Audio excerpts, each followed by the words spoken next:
15 years ago, the world went silent. What was once North America has become a desolate landscape where the ruins of cities rust, and nature undergoes a radical and unpredictable metamorphosis. In this new era, survival depends not just on strength, but on the ability to adapt to an atmosphere that has become as unstable as human fate itself. This is a story of the convergence of knowledge and will. You will hear of Elena Reyes, documenting the chronicle of human resilience, of Marcus Holloway, whose ranger instincts read the structural memory of the ruins, of Sarah Chen, weaving digital connections through the static, and of Daniel Reyes, guardian of humanity's last botanical hope. Together, they stand to protect the future from Viktor Kovalenko, who seeks to build his own empire upon the debris of civilization, turning resources into an instrument of total control. The Silent Traverse is a journey through the silence, where every preserved journal page, every encrypted signal, and every resilient seed becomes an immune system against despair. This is not just a path to survival. It is the beginning of a rebirth, where humanity learns not to return to the past, but to create an entirely new world. The Silent Traverse. Chapter 1. Echoes of Extinction. The rusted gates of the abandoned research facility loomed before Elena Reyes, a silent sentinel guarding secrets long forgotten. Pale winter light filtered through fragmented windows, casting geometric shadows across cracked concrete and overgrown vegetation. Her weathered boots crunched against brittle gravel, each step calculated and deliberate. 15 years of survival had transformed her from a theoretical environmental researcher into a living instrument of adaptation. The journal secured in her weatherproof pack contained not just observations, but a chronicle of human resilience. Meticulously documented environmental shifts, survival techniques, and fragments of hope scattered across a landscape of profound loss to all. Her respirator filtered the air, a necessary precaution in a world where atmospheric composition had become as unpredictable as human survival. Traces of industrial decay and dormant chemical signatures lingered, remnants of the research facility's past life. Elena's trained eyes scanned the perimeter, searching for structural integrity and potential research archives. The facility's exterior suggested multiple points of entry: a loading dock with partially collapsed walls, a side entrance obscured by dense brambles, and a main entrance that seemed surprisingly intact. Her years of fieldwork had taught her that the most obvious path was rarely the safest. She selected the side entrance, moving with a fluid grace that balanced caution and purpose. A tactical knife, her constant companion, hung from her belt, its handle worn smooth from years of careful maintenance. Her backpack, the patchwork of repaired materials and carefully selected survival gear, carried everything she might need: water purification tablets, emergency medical supplies, communication equipment, and prototype solar charging modules. As she approached the side entrance, a subtle movement caught her peripheral vision. Years of survival had honed her instincts beyond traditional scientific observation. Something, or someone, was watching. "You're about 3 meters too close to that northwest wall." A gravelly voice emerged from behind a rusted industrial container. "The structural integrity looks compromised." Elena's hand moved imperceptibly toward her knife, her body tensing without revealing alarm. And who might be offering unsolicited architectural advice? A weathered figure emerged, a man in his early 60s, wearing layers of practical, muted clothing that blended seamlessly with the decaying environment. His eyes, sharp and intelligent, suggested decades of wilderness experience. Marcus Holloway. The man introduced himself, raising both hands slightly to indicate peaceful intentions. Former park ranger. Current. Well, survivor seems too generous a term. Elena relaxed marginally. Her initial threat assessment determined he represented minimal danger, more likely a potential source of information. Elena Reyes, Environmental Research Division, collapse. Marcus nodded, his gaze already scanning the facility's exterior. Research facility. Circa 2028. Biochemical and ecological intervention project. Specialized in adaptive ecosystem modeling. Her eyebrow raised slightly. Most survivors she encountered possessed survival skills but limited technical knowledge. You're familiar with the site? Familiar enough to know you shouldn't enter through that entrance. Marcus gestured. Structural weakness in the load-bearing western wall. One wrong step. You'll trigger a collapse. Elena appreciated his directness. Alternative suggestions? Marcus pointed toward a less obvious entry point. A secondary maintenance doorway partially obscured by vegetation. That access point maintains better structural integrity. Approach from the eastern quadrant. About 2 meters from the ground-level ventilation system. His assessment aligned perfectly with her own preliminary observations. An unexpected synchronicity that warranted further exploration.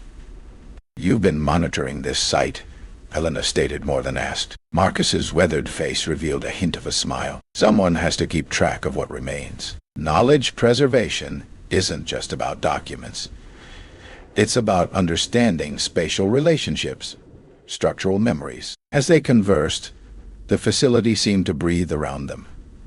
Metal groaning, dust settling, a complex ecosystem of decay and potential. Elena recognized this moment as more than a chance encounter. This was a convergence of survival strategies, of knowledge fragments waiting to be assembled. Little did they know that their conversation was about to be interrupted by a transmission that would challenge everything they understood about survival in this fractured world. Chapter 2. Fractured networks. The abandoned radio tower rose like a skeletal sentinel against the pale morning sky, its weathered metal frame casting long shadows across the desolate Kansas prairie. Sarah Chen's fingers moved with practiced precision across the salvaged communication array, her breath forming tiny crystals in the cold air. Each movement was calculated, deliberate, a dance of survival encoded in technological repair. The encrypted transmission she'd intercepted during the night continued to pulse in her mind. Viktor Kovalenko's resource raiding network was expanding, its tendrils reaching further into the fragmented territories of what was once the American Midwest. Sarah understood better than most how such networks operated. Not through brute force, but through calculated disruption and strategic information control. Her hands, calloused from years of technical work and survival, carefully reconnected a series of delicate circuit boards. The communication equipment was her lifeline, her weapon, and her most precious resource. In this world of permanent collapse, information was more valuable than water, more critical than food.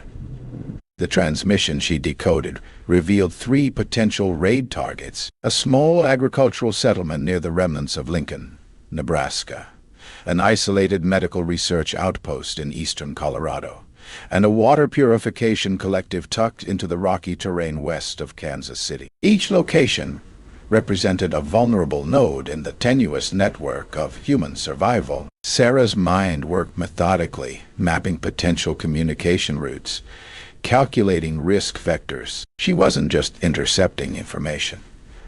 She was constructing a warning system, a digital early alert network that could help these isolated communities protect themselves. A soft crackling from her primary communication unit interrupted her concentration. Something was wrong.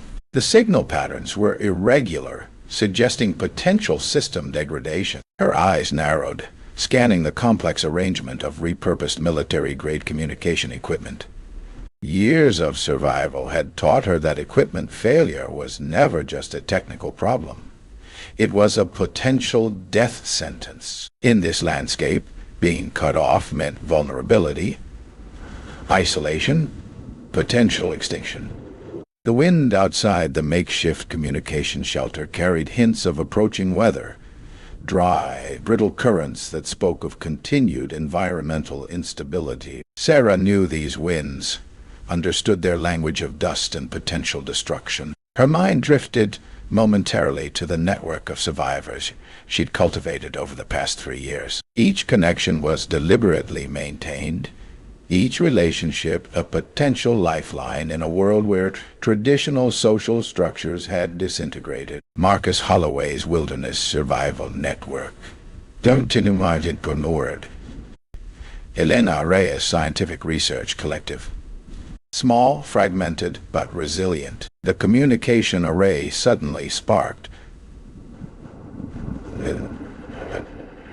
A electrical discharge that made her jump back.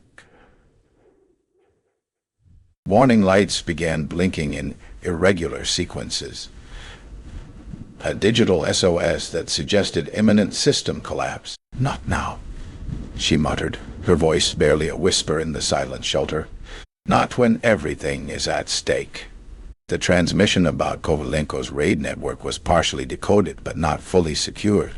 If her equipment failed now, those vulnerable settlements would remain unwarned, exposed to potential destruction. Her fingers moved faster now, switching connections, rerouting power, engaging backup systems. Each movement was a calculated risk, a dance between preserving critical technology and preventing complete communication failure. Outside, the prairie wind continued its relentless assault, carrying dust and fragments of a world long collapse. Inside the communication shelter, Sarah Chen prepared for her most critical battle, not against human raiders, but against the technology that was her only shield against total isolation. The communication array flickered, sparked, threatened total shutdown. And Sarah knew that everything, her network, her warning system, potentially the lives of dozens of survivors, hung in the balance of the next few moments. Chapter 3. Seeds of Resistance.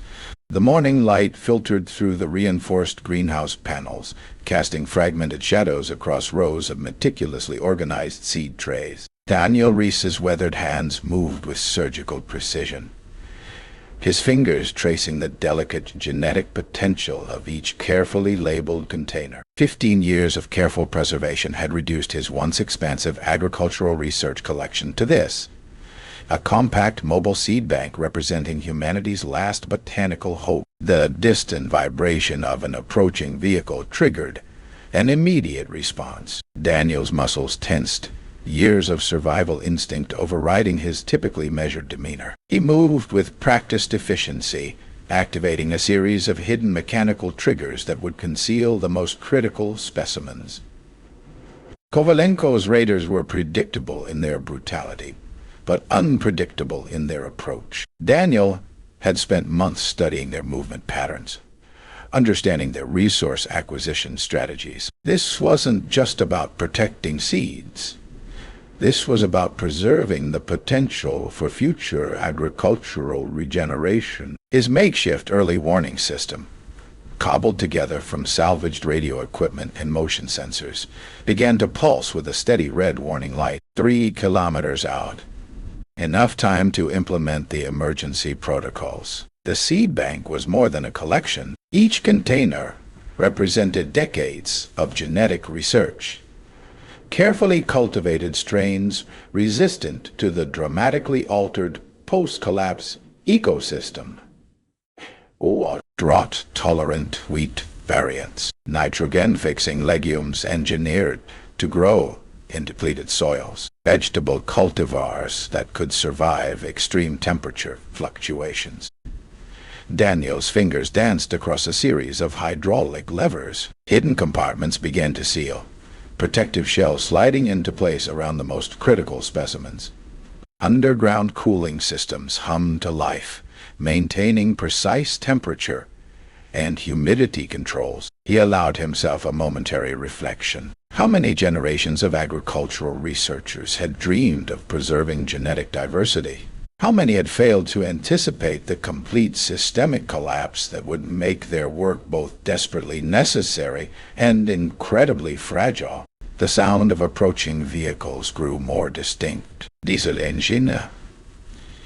Multiple vehicles. Not the typical Kovalenko raiding pattern.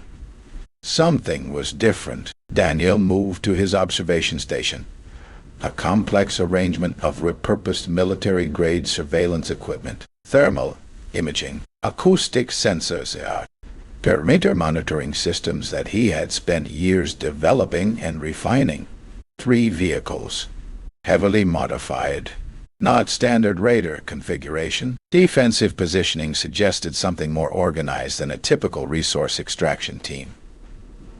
His communication system, a delicate network of low-frequency radios and encrypted messaging protocols, began to pulse with an incoming transmission. Encrypted, unusual.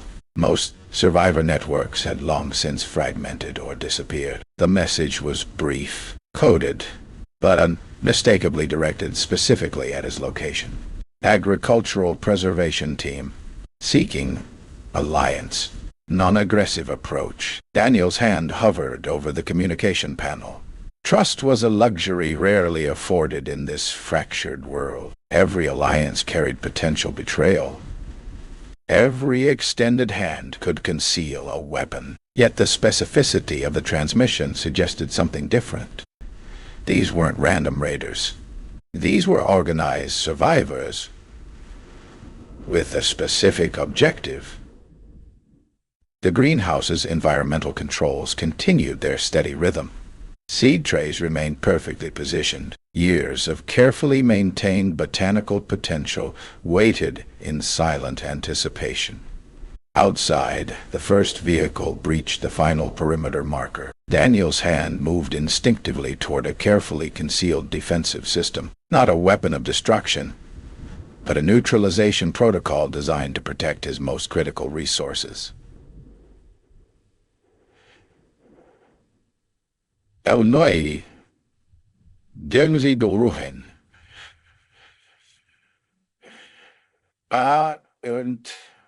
Whatever was coming would be met with calculated precision. The seeds demanded nothing less. Chapter 4. Convergence. The abandoned communications depot stood like a skeletal monument to forgotten technology.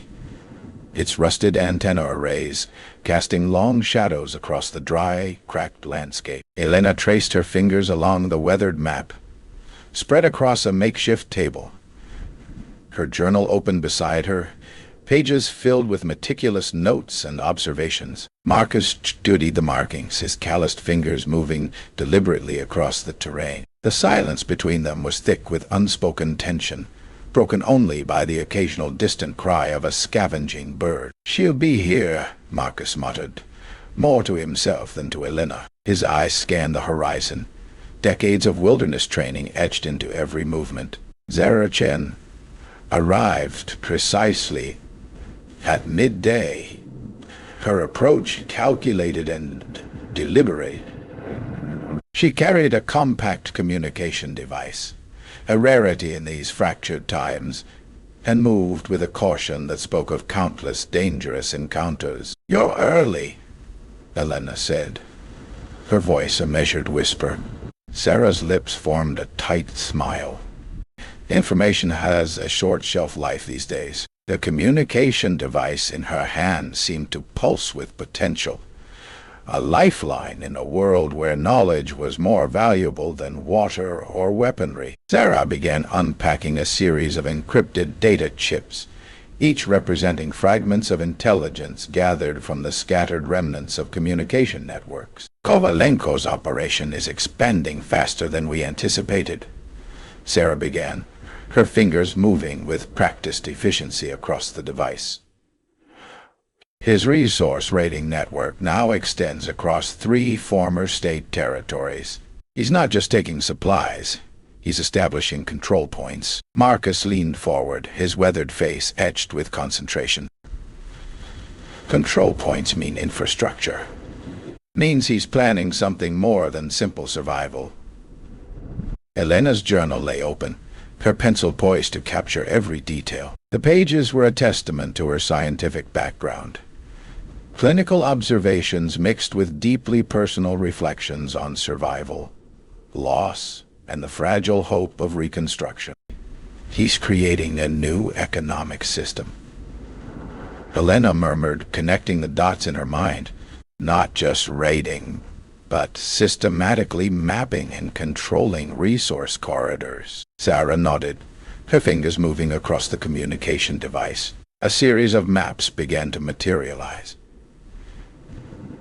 Digital ghosts of a world that once was, now reconfigured into Kovalenko's emerging network of control. The conversation that followed was a delicate dance of shared intelligence and strategic planning.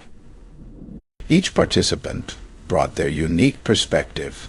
Elena's scientific analytical approach, Marcus's tactical survival knowledge, and Sarah's communication and technological insights. They weren't just sharing information.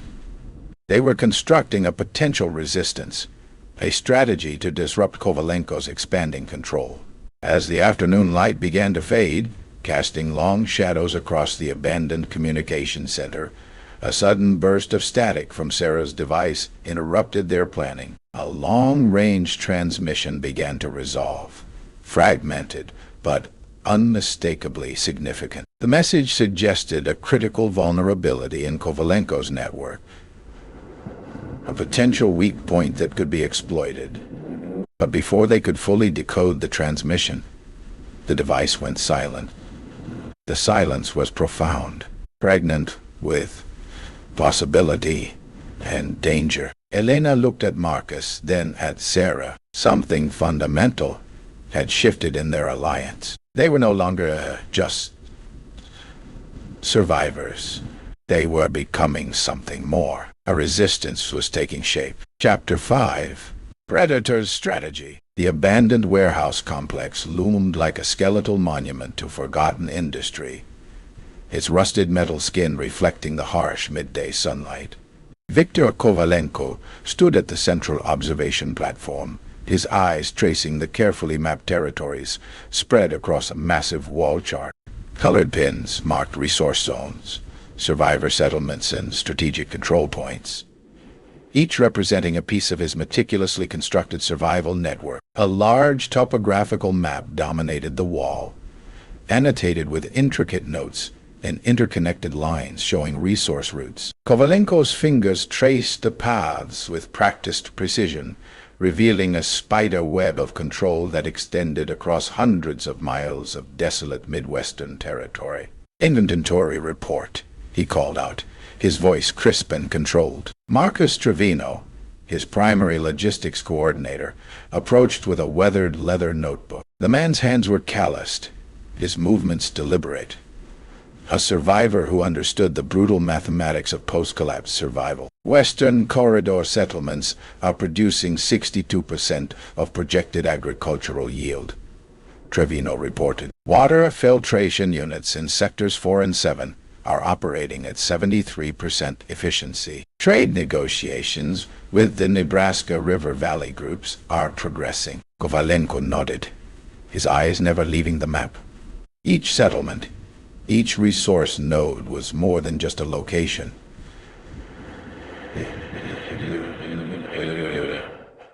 It was a strategic piece in a complex survival algorithm. He had transformed survival into a precise science where human connections were transactional and loyalty was measured in practical utility. The Chen communication network? Kovalenko asked, referring to the fragmented communication infrastructure maintained by independent tech specialists. Partially compromised, Trevino responded. We've identified 3 relay points that can be manipulated. Sarah Chen's group remains unaware of our information interception. A thin smile crossed Kovalenko's face. Information was currency in this fractured world, and he was its primary banker. His strategy was elegantly brutal. Instead of direct conquest, he created complex dependency networks. Settlements would receive resources, medical support, and communication assistance, but always with an implicit understanding of future obligations. It was control through calculated generosity, a method far more effective than pure violence. The warehouse itself was a testament to this philosophy. What appeared to be a simple storage facility was actually a sophisticated command center. Solar panels hidden on the roof provided consistent electricity. Underground storage units contained carefully cataloged supplies. Communication equipment, mostly scavenged and meticulously repaired, allowed real-time monitoring of multiple survivor networks. Prepare the next phase of resource redistribution, Kovalenko instructed. We'll rotate supplies through the northwestern settlements. Make certain the leadership understands the delicate nature of our arrangement. The arrangement was simple: continued support in exchange for absolute compliance. Any settlement that challenged this balance would find their lifeline suddenly, mysteriously interrupted. As Trevino began preparing the logistical documents, a young scout named Elena Reyes entered. Her movement purposeful but cautious. She carried a set of maps showing recent terrain changes, critical information in a landscape constantly reshaped by environmental collapse. Sector 9 shows significant geological instability, she reported. Recent satellite imagery suggests potential water source contamination. Kovalenko's eyes narrowed. Water sources were more valuable than gold in this world. Contamination could destabilize entire survival networks. Show me, he commanded. Rodriguez spread the maps, revealing complex geological data. Kovalenko's mind was already calculating. How could this potential threat be transformed into an opportunity? A contaminated water source could be used to pressure certain settlements to create new leverage points in his expansive network. What Rodriguez didn't know, what none of his operatives fully understood, was the depth of his restriction.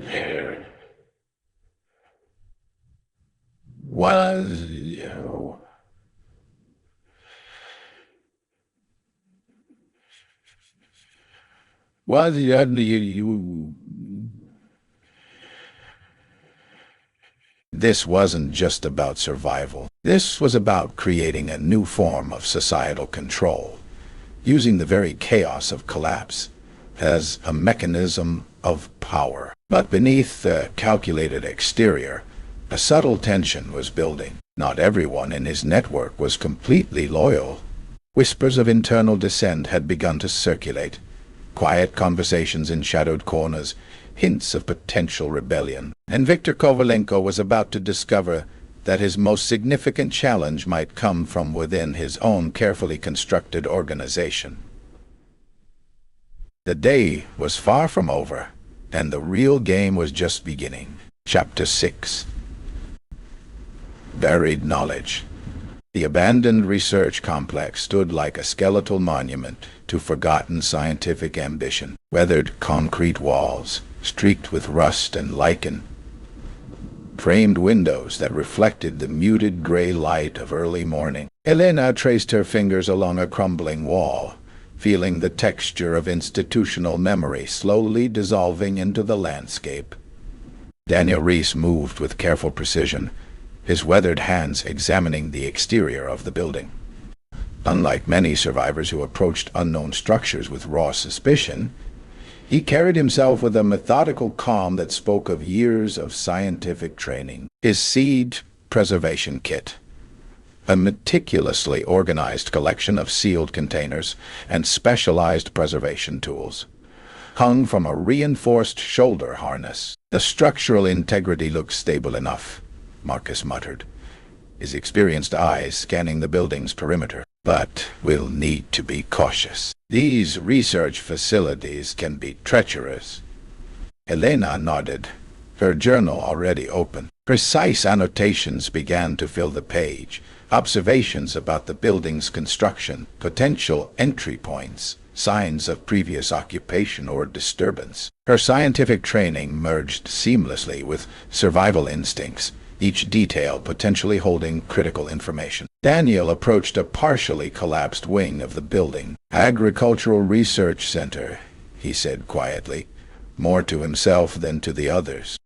"Pre-collapse agricultural biotechnology facility." The words hung in the air with a weight that transcended mere description.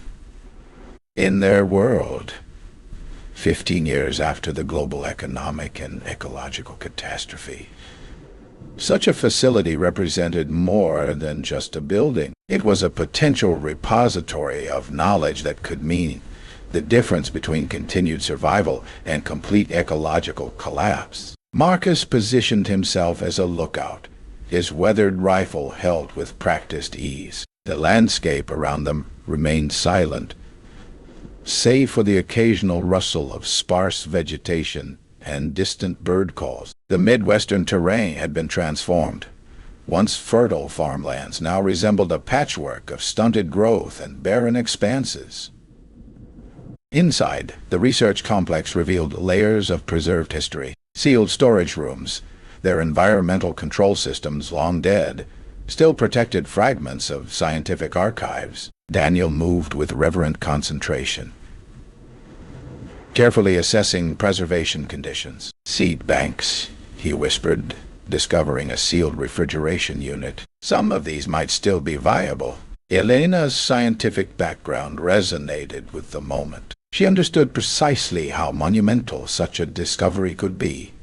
Genetic material that could potentially help regenerate agricultural ecosystems devastated by climate collapse and global disruption. Their collaborative examination revealed more than just seeds. Research logs, genetic sequencing data, and experimental agricultural notes represented a potential roadmap for ecological recovery. Each document, each preserved sample, was a fragment of hope in a world that had seemed hopeless. As Daniel carefully extracted and cataloged preservation samples, Marcus maintained vigilant watch. His experienced eyes scanned not just their immediate surroundings, but potential approach vectors, a skill honed through years of wilderness survival.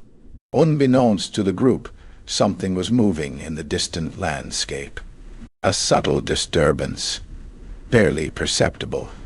Mechanical sounds that didn't match the natural environment.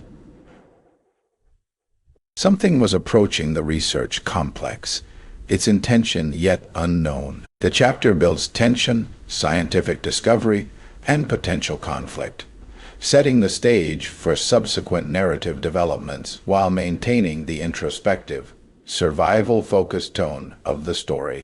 Chapter 7.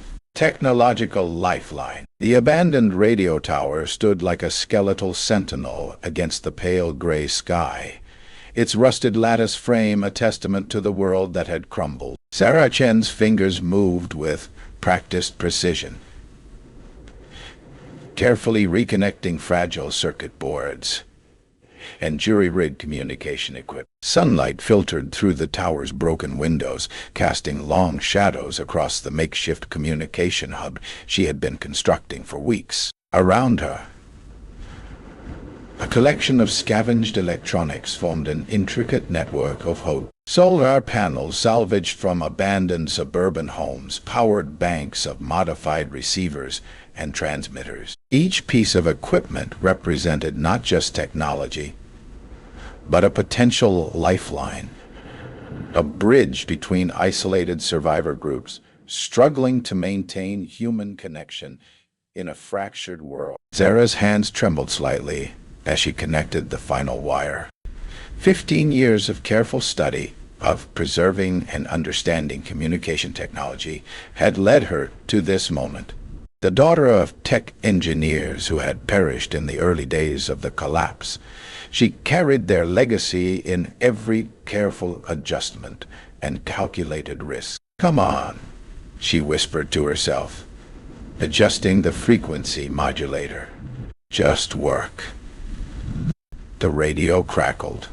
Static erupted, then subsided. A faint voice emerged, distorted but unmistakably human. Repeat. Anyone receiving. Colorado sector.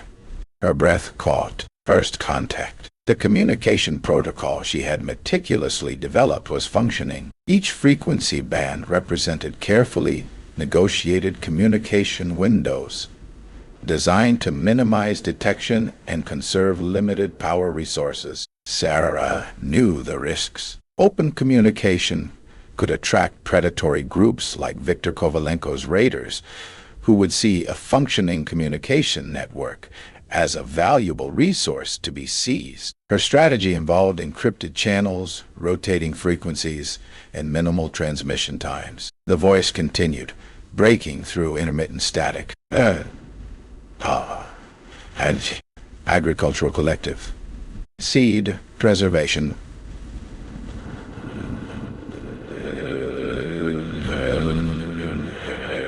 Seeking contact. Her heart raced. This wasn't just a random transmission. This was a structured communication from another survivor group, potentially Daniel Reese's agricultural network she had heard rumors about. She keyed the microphone, her response measured and precise. Receiving. Confirm authentication protocol Delta 79. A pause. Then a series of coded numerical responses confirmed the communication's legitimacy. Sarah allowed herself a momentary smile. Connections were being rebuilt, slowly but deliberately. The transmission continued, revealing fragmented information about crop survival strategies, water resource management, and potential trade opportunities between survivor groups. Each word represented more than information. It was a thread reconnecting the tattered fabric of human civilization. As she logged the communication details in her weathered notebook, a sudden burst of encrypted data interrupted the transmission. Strange algorithmic patterns danced across her monitoring screen, a message that didn't match any known communication protocol. Something was different. Something unexpected had just entered their carefully constructed network. The mysterious encrypted message blinked rhythmically, challenging everything Sarah understood about post-collapse communication. Her fingers hovered over the keyboard, uncertainty mixing with profound curiosity. Who, or what, was attempting to break through their communication network? Chapter 8. Territorial conflict. The first warning came with the wind, a subtle shift in the dust-laden air that carried the distant echo of mechanical movement. Elena's hand instinctively traced the worn grip of her hunting rifle, her eyes scanning the fractured landscape of withered cornfields and rusted machinery. Marcus moved with practiced silence, his weathered hands methodically checking the perimeter defenses they had spent weeks constructing. The survivor network's encampment was more than just a collection of shelters. It was a carefully engineered system of camouflage, early warning mechanisms, and strategic fallback positions. "They're coming," Marcus muttered, his voice a low, gravelly whisper that cut through the tense silence. Sarah Chen's communication array, a patchwork of salvaged satellite equipment and jury-rigged radio components, crackled with intercepted transmissions. Her fingers moved with surgical precision, decoding the fragmented communication signals that revealed Kovalenko's approach. 37 vehicles, she reported, her voice steady despite the growing tension. Mostly modified pickup trucks and industrial transport vehicles. Heavy weaponry. At least 3 mounted gun positions. Daniel Reyes emerged from the seed preservation tent, his hands still clutching a carefully sealed container of genetic samples. His eyes reflected a calm determination that belied the approaching threat. "We can't let them take our resources," he said, more to himself than to the others. The attack began like a wave of mechanical thunder. Dust clouds erupted as Kovalenko's raiders breached the outer perimeter, their vehicles configured for maximum destructive potential. Makeshift armor plating, welded weapon mounts, and reinforced chassis transformed ordinary vehicles into instruments of territorial conquest. Elena's tactical training, a combination of scientific methodology and hard-learned survival instincts, kicked into immediate action. "Defensive positions," she called out, her voice cutting through the growing chaos. "Protect the seed banks and medical supplies." The first wave of raiders moved with calculated precision. They weren't simply attacking. They were strategically probing the network's defenses, seeking weakness, testing response times and defensive capabilities. Gunfire erupted in staccato bursts. The sound was different from pre-collapse conflicts, a mixture of desperation, survival, and the raw hunger for resources that now defined human interaction. Each shot represented not just potential death, but the struggle for continued existence. Marcus positioned himself at a critical defensive point. His rifle,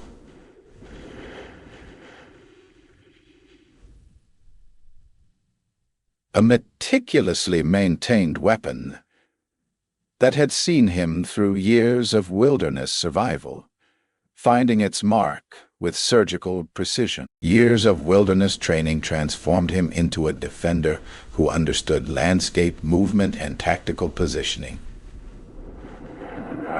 Sarah's communication array became a critical intelligence hub. She tracked the raiders' movements, intercepted their fragmented communications, and provided real-time strategic insights. Her technology, a bridge between the collapsed world and potential reconstruction, proved more valuable than any weapon. Daniel's role was equally crucial. While others fought, he worked to secure the most precious resources, the seed banks, genetic samples, and agricultural documentation that represented humanity's potential for regeneration. The conflict wasn't just about immediate survival. Each defender understood that this was a battle for knowledge, for potential, for the slim chance of eventual recovery. Kovalenko's strategic approach became clear. This wasn't a simple raid. It was a calculated territorial expansion, a method of testing and potentially absorbing smaller survivor networks into his growing resource control system. As the battle intensified, a critical moment approached, a moment that would test the network's cohesion, resilience, and collective will to survive. Suddenly, a massive explosion rocked the eastern defensive position. Smoke and debris scattered, creating a chaotic landscape of destruction and uncertainty. In that moment of disorientation, a critical team member disappeared, swallowed by the smoke, the chaos, the brutal calculus of survival. Chapter 9. Ecological Revelations. The morning light filtered through the sparse canopy, casting mottled shadows across Elena's meticulously laid-out research materials. Weathered notebooks, carefully preserved scientific instruments, and soil sample containers surrounded her makeshift field station, a small clearing near an abandoned farmhouse in what was once central Iowa. Her fingers traced the grid map, marking microzones of vegetation recovery with precise, deliberate strokes. 15 years after the global collapse, the landscape told a story far more complex than she had initially anticipated. Where conventional ecological models would have predicted total environmental breakdown, something extraordinary was emerging. "Fascinating," she murmured, adjusting her cracked lens microscope. The soil samples revealed intricate networks of microbial adaptation. Certain bacteria strains had not just survived the radical environmental shifts, but had evolved rapid mutation capabilities that defied previous scientific understanding. Resilience wasn't just a theoretical concept. It was happening right beneath her feet. Elena's journal lay open, her careful script documenting each observation. Day 3742 of post-collapse ecological survey.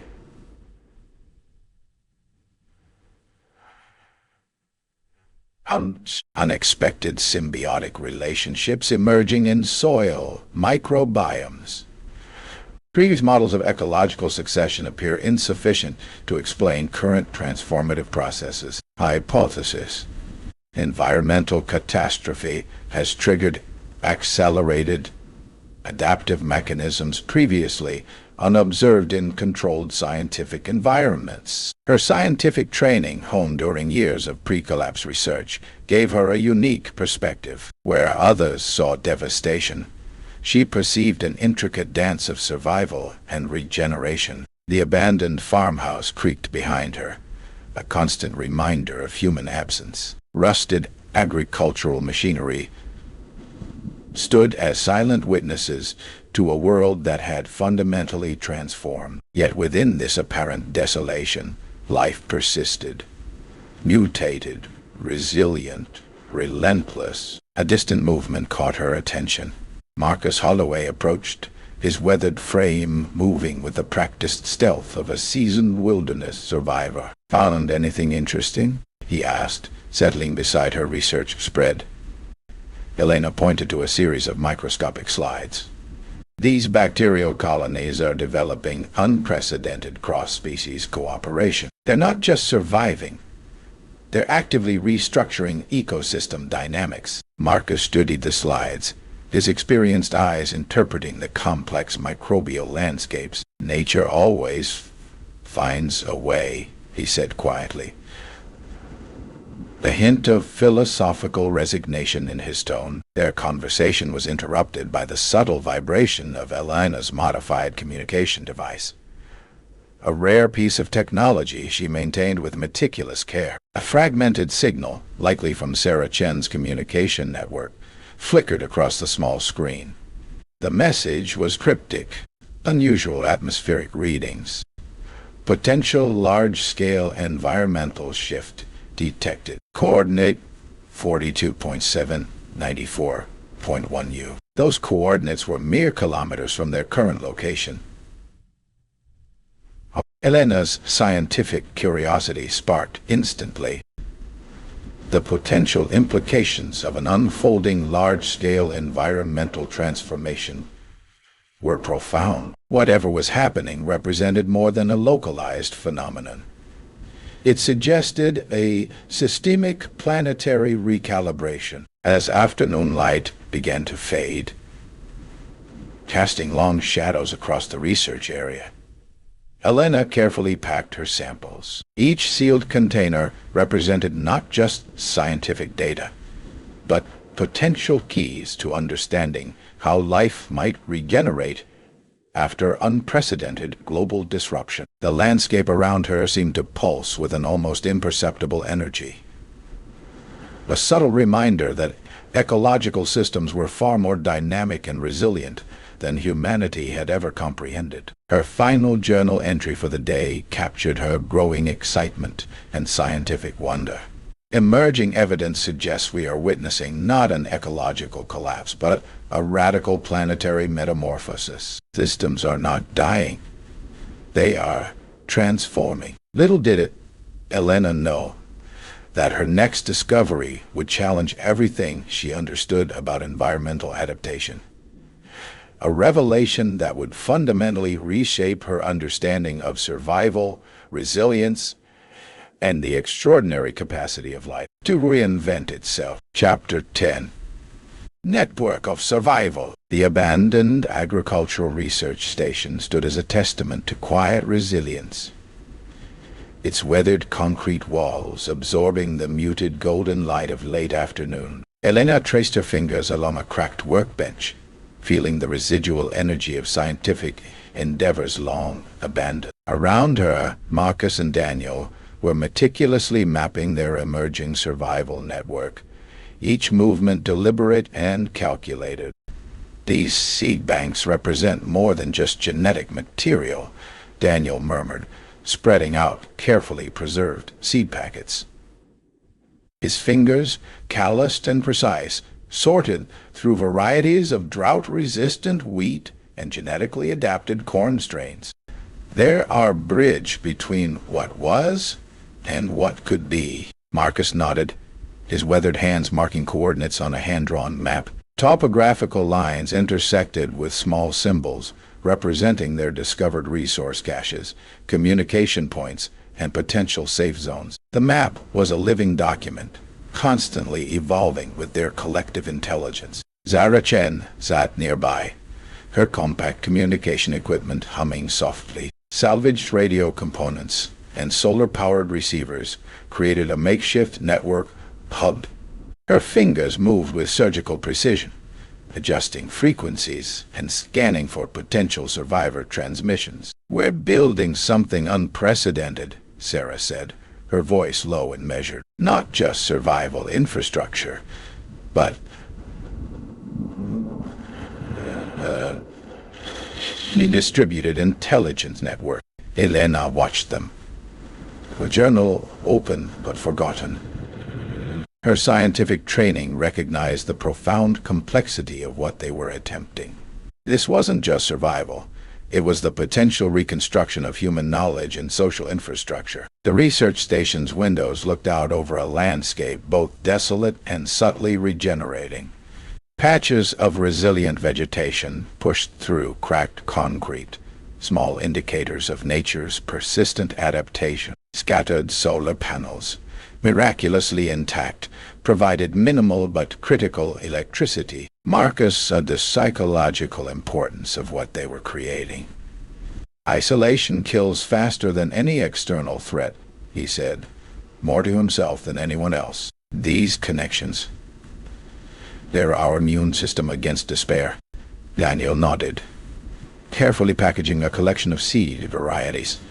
Each seed is a promise, each connection a potential lifeline. Their collaborative approach represented a radical departure from the predatory survival strategies they'd witnessed. Where Viktor Kovalenko's raider networks thrived on extraction and threat, this group built through mutual support and knowledge sharing. As evening approached, Sarah's communication equipment suddenly crackled. A burst of encrypted transmission cut through the ambient silence. Fragmented, urgent, barely comprehensible. Elena leaned forward, her analytical mind already parsing the potential meanings.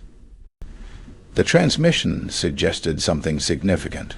Movement, possibly a large group, approaching from the northwestern quadrant. The room's atmosphere shifted. Survival instincts sharpened. Marcus's hand unconsciously moved toward a carefully maintained hunting rifle. Daniel's fingers closed protectively around his seed collection. "We're not alone," Sarah whispered, her fingers dancing across frequency adjustments. The potential threat loomed beyond their carefully constructed sanctuary, a reminder that in this fractured world, survival remained a perpetual negotiation between hope and immediate danger. As darkness settled, the network they'd begun to weave hummed with potential and uncertainty. Chapter 11.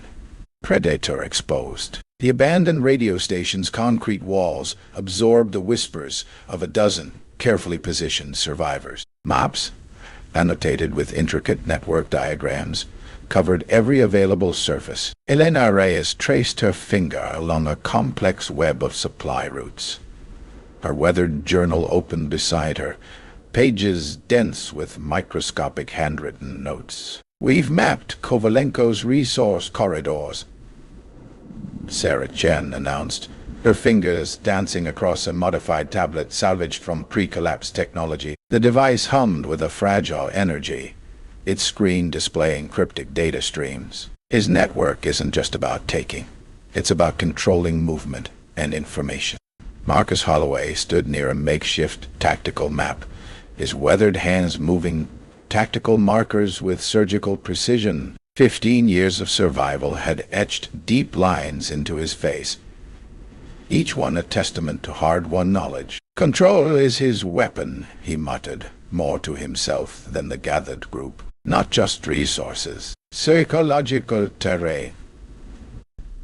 The room felt charged, a combination of tension and anticipation.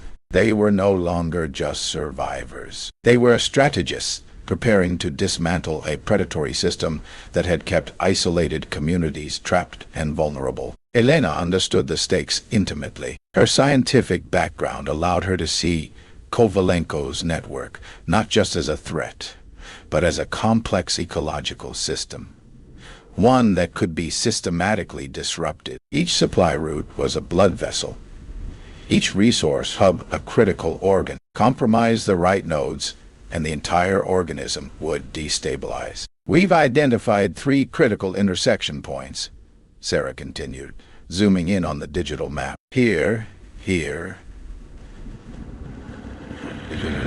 These are where Kovalenko's communication networks are most vulnerable."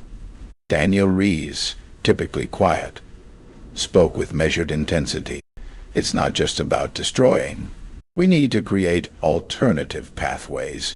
Decentralizes his control.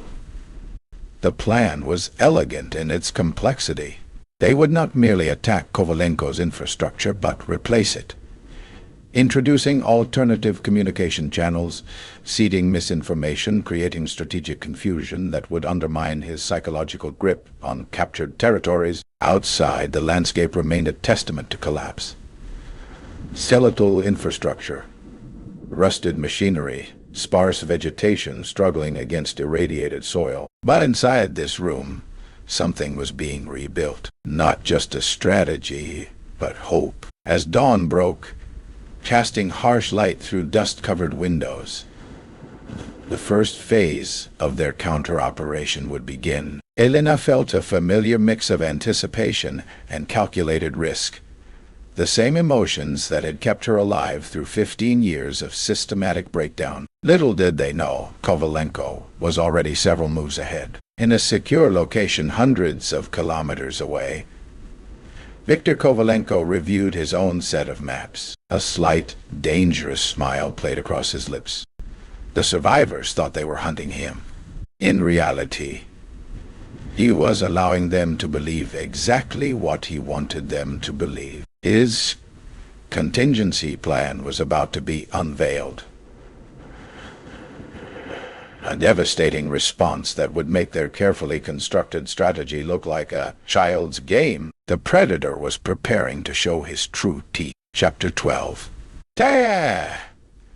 Technological resurrection. The rusted communications array stood like a skeletal sentinel against the pale morning light, its network of antennas casting long shadows across the abandoned research facility. Sarah Chen's fingers moved with practiced precision, her breath creating small clouds in the crisp air as she carefully reassembled the communication equipment. 15 years of isolation had taught her that every connection was precious. The delicate circuitry before her represented more than just wires and transistors.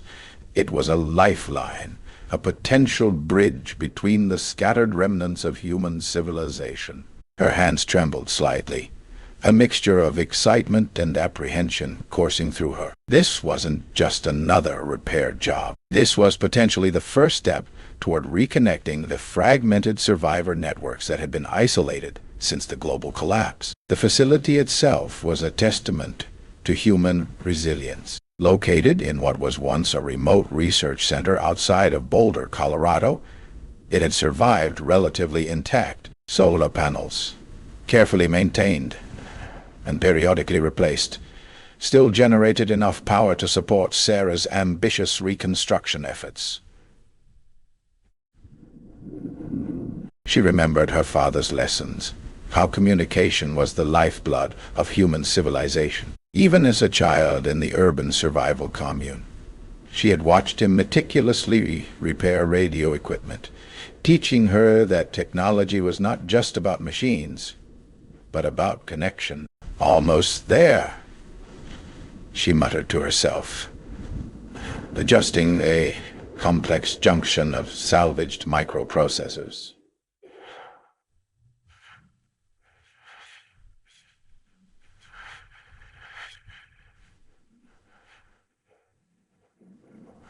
The equipment before her was a hybrid marvel,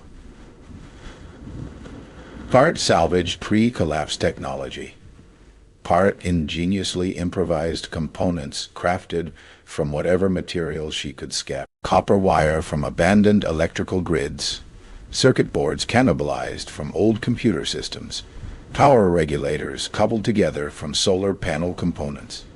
A low hum began to emanate from the array, growing steadily stronger. Sarah held her breath, watching the indicator lights flicker to life. One by one, communication modules began to sync, creating a rudimentary but functional network. Her first priority was establishing contact with the closest known survivor settlements. Preliminary mapping suggested potential networks stretching from the mountain communities of Colorado to the scattered farming collectives in Nebraska and Wyoming. The radio crackled.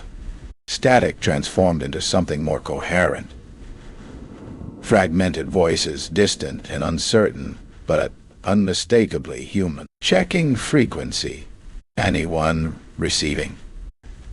Agricultural collective. Need medical supplies.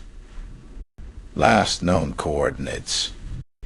Each transmission was like a heartbeat, evidence that humanity had not been completely extinguished.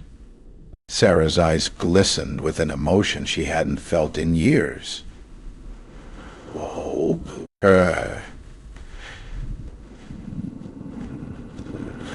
Her communication setup was revolutionary. Unlike previous ad hoc radio networks that relied on line-of-sight transmission, her system utilized a complex mesh network that could route signals through multiple relay points. It wasn't perfect, but it was significantly more robust than anything that had existed in the immediate aftermath of the collapse. As she fine-tuned the receivers, a strange transmission caught her attention. The signal was different, clearer, more structured than the other fragmented communications. It carried a coded identifier she didn't recognize. "Unidentified network node," she whispered, her fingers dancing across the frequency adjustments. "What are you?" The mysterious transmission continued, tantalizingly incomplete. Fragments of coordinates, technical jargon, and what seemed like a structured communication protocol drifted through the speakers. Something told Sarah this was more than just another survivor group. This transmission suggested a level of technological sophistication that seemed impossible given the years of isolation. Her heart raced. Was this evidence of a larger, more organized survivor presence, or something else entirely? The final pieces of her communication array clicked into place. The network was live, ready to transmit and receive, but that mysterious transmission remained, a puzzle waiting to be solved. A potential key to understanding what might still exist in the fragmented world. Outside the facility's windows, the morning light continued to spread across the desolate landscape, indifferent to the potentially momentous breakthrough happening within these walls. Sarah Chen had just reopened a door that many had believed was permanently closed, and somewhere, in the vast, silent spaces between abandoned cities and forgotten territories, something was listening. Chapter 13. Seed of Civilization. The pale morning light filtered through the fragile greenhouse membrane, casting a diffused glow across rows of carefully cultivated seedlings. Daniel Reese's weathered hands moved with practiced precision, adjusting the delicate irrigation system that fed the experimental crop plots. 15 years of meticulous research, countless failures, and unwavering persistence had led to this moment. Tiny green shoots pushed through the specially engineered soil mixture, a blend of reclaimed mineral deposits, processed organic matter, and carefully balanced nutrient compounds. These were not just plants. They were living proof of humanity's potential for renewal. Daniel's journal lay open nearby, pages filled with microscopic handwriting documenting each stage of development. Hybrid wheat strains developed to withstand extreme temperature variations. Drought-resistant corn cultivars engineered to extract moisture from minimally hydrated soil. Legumes that could fix nitrogen in ground poisoned by decades of environmental degradation. He remembered the early days after the collapse, when agricultural knowledge seemed like a lost art. Seed banks destroyed, global supply chains obliterated, and entire agricultural ecosystems collapsed. But he had persisted, collecting rare seeds, experimenting in hidden locations, trading knowledge with other survivors who understood the critical importance of food sustainability. A soft beep from his modified environmental monitoring system caught his attention. Soil moisture levels, pH balance, micronutrient concentrations, all within acceptable parameters. Each reading was a small victory against the brutal landscape that had emerged after the global economic and ecological catastrophe. Outside the greenhouse, the Midwestern terrain remained a testament to destruction. Skeletal remains of abandoned farmhouses dotted the horizon, rusted machinery half buried in wind-blown soil. But here, within this carefully constructed sanctuary, life was taking root.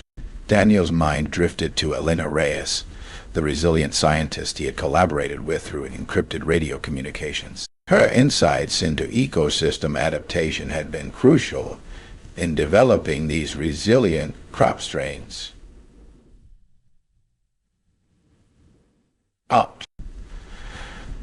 Though they had never met in person, their shared vision of survival created a profound connection. He carefully collected tissue samples from the most promising plants, preparing them for genetic documentation and potential distribution through the loose network of survivor agricultural specialists.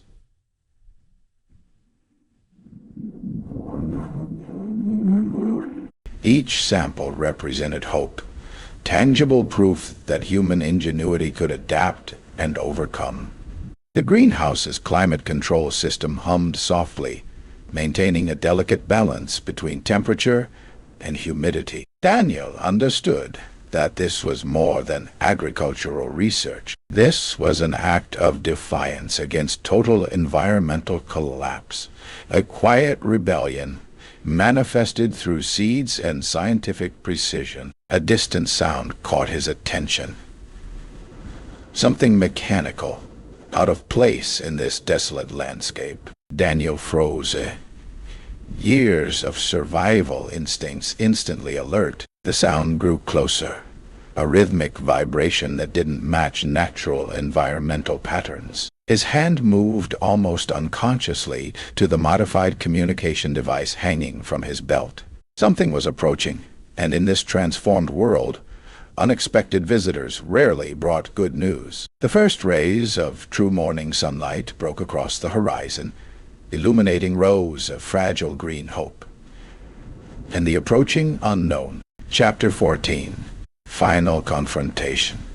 The morning mist hung low across the fractured landscape, a ghostly veil that seemed to blur the boundaries between reality and memory. Elena Reyes adjusted the worn leather strap of her tactical pack, her fingers tracing the intricate map sketched into its interior, a cartography of survival that represented months of careful planning. They had tracked Kovalenko's resource network for weeks, mapping his supply lines, analyzing his communication patterns, and identifying the critical vulnerabilities in his operation. This wasn't just a confrontation. This was a surgical intervention designed to dismantle a predatory system that had been exploiting survivors across 3 territorial zones. Marcus Holloway moved silently beside her, his weathered hands gripping an improvised long-range rifle, a weapon cobbled together from salvaged military-grade components and precision-engineered replacement parts. His eyes, sharp despite his 62 years, scanned the horizon with the practiced patience of a hunter who understood that survival was about observation, not just action. "We've got one chance," Marcus muttered, his voice a low rumble that seemed to emerge from the landscape itself. One opportunity to break his network without triggering a full-scale retaliatory response. Elena nodded, her scientific mind already calculating probabilities and potential outcomes. The plan they had developed was elegant in its simplicity. Target the communication infrastructure, disable the centralized resource distribution points, and create strategic disruptions that would fragment Kovalenko's control mechanism. Zara Chen's voice crackled through their encrypted communication device. "Perimeter sensors are showing minimal activity. Looks like most of Kovalenko's primary team is concentrated around the Western Supply Depot."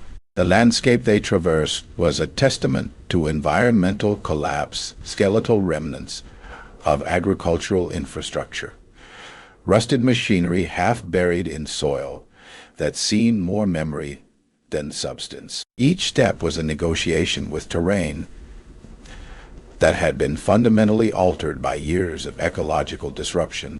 Elena Reyes had provided critical intelligence. His seed preservation work and agricultural research had given them insights into Kovalenko's resource extraction methods. More than a map, Daniel had given them a vulnerability profile showing how Kovalenko's operation was fundamentally unsustainable, built on short-term exploitation rather than genuine ecological adaptation. As they approached the first target, a communication relay station that served as a critical nerve center for Kovalenko's network, Elena felt a familiar sense of calculated calm. This wasn't vengeance. This was systemic intervention. "We're not just destroying," she whispered to Marcus, more to herself than her companion. "We're creating space for something else to emerge." The first phase of their operation would be precise. Disable communication. Disrupt supply lines. Create calculated chaos that would force Kovalenko's network to fragment from within. But they all understood the risks. One miscalculation could result in retaliatory violence that would decimate the emerging survivor communities they had spent years protecting and developing. As the first light of dawn began to dissolve the morning mist, the silent traverse began. Chapter 15. Rebirth. The morning light filtered through the fractured greenhouse panels, casting prismatic patterns across rows of carefully tended seedlings. Elena's weathered hands moved methodically, checking each delicate plant with the precision of a scientist and the tenderness of a caretaker. 15 years of survival had transformed her from a research ecologist into something more. A living bridge between the world that was and the world that might still become. Beside her, Daniel Reyes moved with quiet concentration, his fingers gently separating young tomato sprouts. The seed bank they had established over the past 3 years represented more than just potential food sources. It was a repository of hope, each carefully preserved genetic line a testament to human resilience. "We've managed to stabilize 12 distinct crop varieties," Daniel murmured, his voice low and measured. "The modified wheat strain shows particular promise in the altered soil conditions." Elena nodded, her journal open nearby. Meticulous notes filled its pages. Perturbations, genetic modifications. survival strategies. Each page was a map of potential survival, a blueprint for reconstruction. Their location, a hidden agricultural research compound nestled in what was once the outskirts of Iowa, represented more than just a survival site. It was becoming a nucleus of potential human recovery. Marcus Holloway entered, his weathered frame silhouetted against the morning light. At 62, he moved with the deliberate grace of someone who had survived by understanding, rather than fighting the world's harsh new rhythms. "Communication network is expanding," he announced, setting down a modified radio device. "Sarah's been coordinating with 3 other survivor clusters. We're sharing agricultural data, medical knowledge, survival techniques." Term clusters was their careful way of describing the fragile networks of survivors. Small, interconnected communities, learning to rebuild from the catastrophic global collapse. Each cluster was a delicate ecosystem of knowledge and survival, carefully protected from potential raiders like Viktor Kovalenko's aggressive resource networks. Elena's reflected a complex mixture of hope and caution. She understood better than most the fragility of their reconstruction efforts. Her past research into ecological systems had prepared her for this moment, not as a theoretical exercise, but as a lived reality. "We need more than just survival," she said, her voice carrying the weight of scientific precision. "We need systematic knowledge preservation. Every technique, every modified seed strain, every medical improvisation needs to be documented." Daniel nodded, his fingers carefully labeling seed packets. "Genetic diversity is our insurance policy. These seeds represent more than food. Their genetic memory, adaptive potential." The greenhouse hummed with quiet intensity. A laboratory of renewal, a sanctuary of potential. Outside, the landscape remained harsh. Fractured infrastructure, minimal vegetation, unpredictable climate zones. But inside this carefully maintained space, something profound was happening. Human adaptation was not just surviving, but reimagining possibility. Sarah Chen's voice crackled through the radio. A thin thread of technological connection in a world mostly silenced. Cluster 7 reports successful water filtration.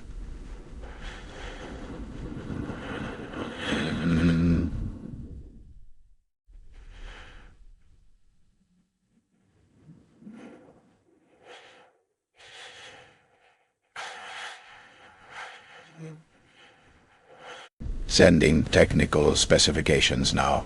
Each piece of shared knowledge was a victory. Each successful crop, each repaired communication line, each preserved skill was a declaration. Humanity would not simply fade away. The morning progressed, a rhythm of careful work and measured hope. Marcus began organizing their documentation system, creating redundant storage methods that would preserve their accumulated knowledge. Elena continued her meticulous plant assessments, her scientist's mind always analyzing, always seeking patterns of survival. They were aware of the threats.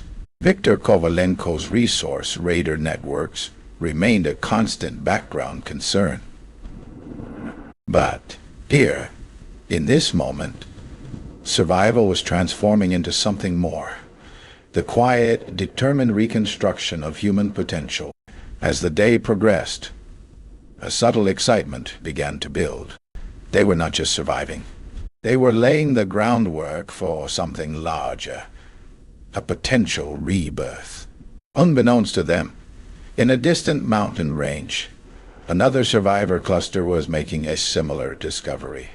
And in the vast, fractured landscape of what was once North America, threads of connection were slowly, carefully being rewoven. The day's final entry in Elena's journal captured the moment's essence. Reconstruction is not about returning to what was. It's about creating something entirely new, informed by our past but not constrained by it.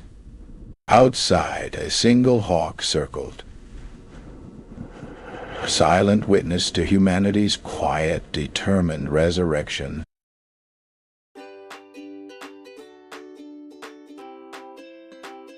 This is just a part of what I have in store for you. There is much more to come. So if you don't want to miss out on the most important things, join our community by subscribing to the channel right now. It's going to get even more interesting.